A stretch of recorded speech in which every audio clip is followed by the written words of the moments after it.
Yes, so I don't want to be very negative. I think that there are technological possibilities. We should use them in the best possible manner. What I would like also to say is that currently the opacity of the infrastructure is a problem. Okay, I cannot, as a specialist, I cannot say if the system is secure, if we don't understand how the system is built, okay? And this is a problem. For this reason, personally, I am in favor of open software, okay? At least you see what you are using, and we can analyze it. Of course, a risk if you use open software is that this is visible to everybody, and so you can, so malevolent people can analyze it also, etc. But these are the rules of the game, I would say. I am in favor of open systems. I am in favor of the application of standards. Today we have standards, we call it common criteria. The only systems that are certified according to the standards are smart cards today, to the best of my knowledge. And they are certified level 5 or 4. And the standards have 7 levels, okay? I don't know any product certified at level 7. So level 7 means that you are absolutely sure that, okay, there is no possibility, of harm or whatever, okay? So there is a lot to be done in that direction.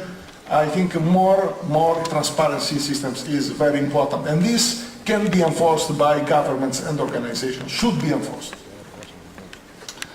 Two more questions.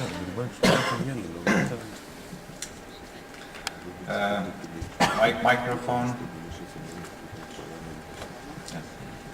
There's a lady coming to. Well, first get there fast.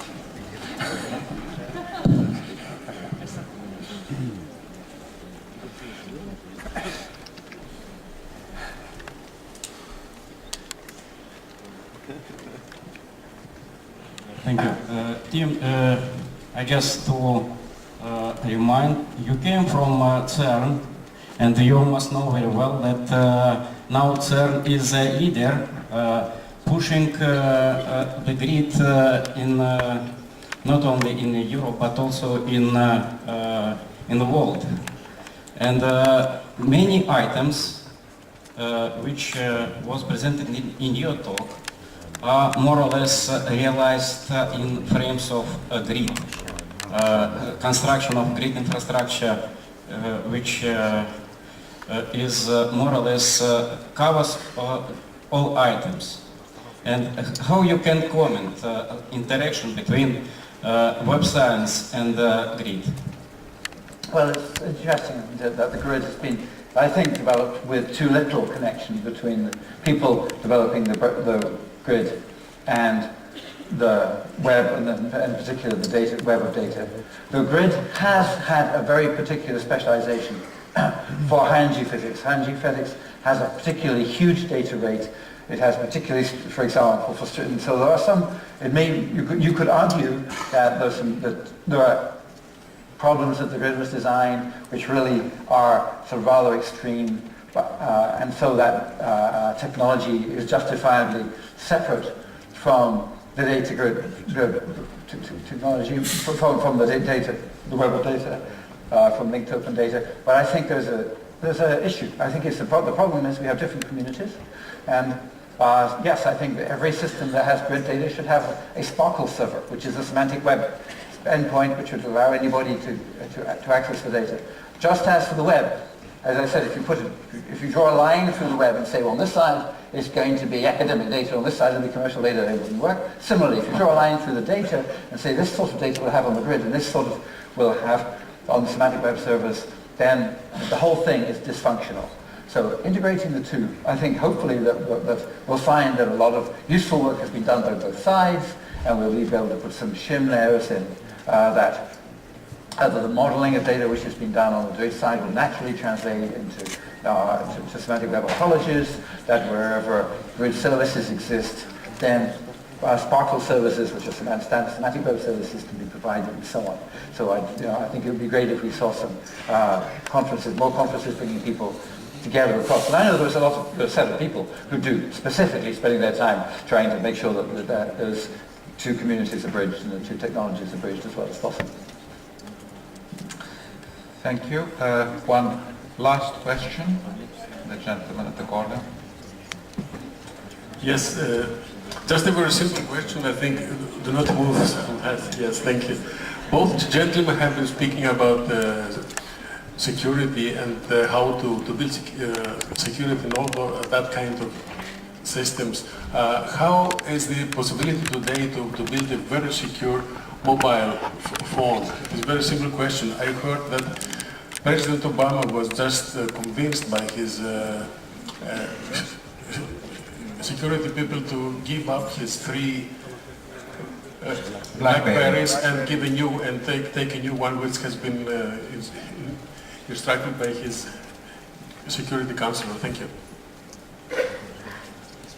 Okay, that's a very okay. This question I could give a long answer, technical answer to that. But just to summarize, I think that we don't know how to build secure systems today. Okay, I can give you many examples of cryptographic protocols that we've been using in the internet. Okay, and for which we found the flaws 10, 15 years after we've been using them.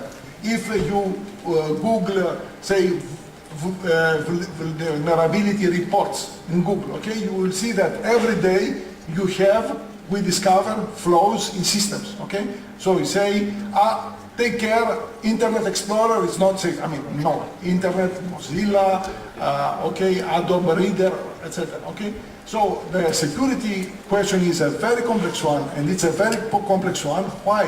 Because it's a transversal question. In order to build secure systems, we should understand how the hardware works, how operating systems work, how we write programs.